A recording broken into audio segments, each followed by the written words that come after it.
यतिको गर्मीमा शिवजीले के बनाएको?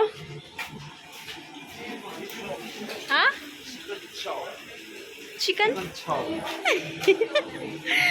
चिकन चाउमिन बनाएको। गर्मी भएर यसलाई पनि बिचरा हेर्नु सक्नुहुन्छ यसको हालत।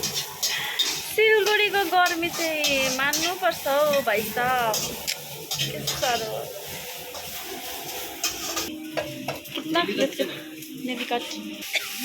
यहाँ चाहिँ एकदम चाउमिन रेडी भइसकेको छ, देख्न सक्नुहुन्छ। दोस्तो मेरो शिवजीले एकदम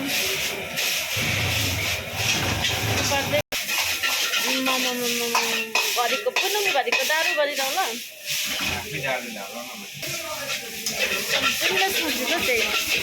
यता र गर्मी कस्तो लाग्दैछ? घाममा चाउमिन बनाउँदैछ, पुरा जाडो छ। जाडो भएर होला यो पसिना पुरै।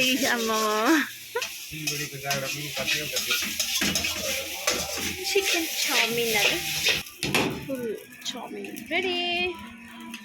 यता पनि रेडी हाल्दैछ एउटा। यहाँदेखि लो चम्मच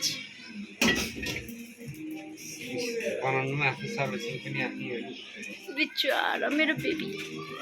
चाउमिन भित्र हुन्छ।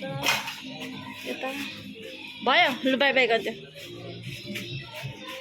एकदम कस्टमरलाई सोध्दै अचार सस भन्दै के चाहियो अरे? नथिङ। सफाइ पनि चल्दै।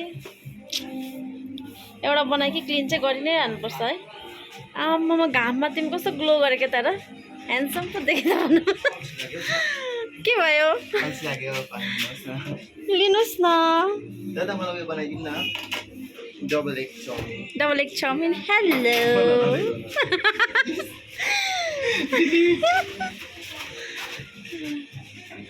र मेहनत गर्नु चाहिँ यति साह्रो छ नि घाममा बिचरा। घाम नभनी गर्नुपर्छ। मेरो बुढा फ्यामिलीको लागि गर्नुपर्छ। मर्द नाममै दर्द छ, मर्द दर्द। ऊ पर चाहिँ हाम्रो यो चाहिँ हो हाम्रो बडी। Hello buddy. ओ बडी बडी बडी फेरि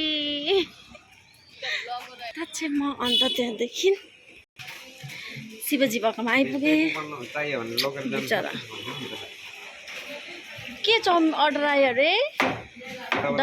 डबल एग। ओहो हो, इसीलिए बता दिया। ल शिवजी बाई बाई, म गएको।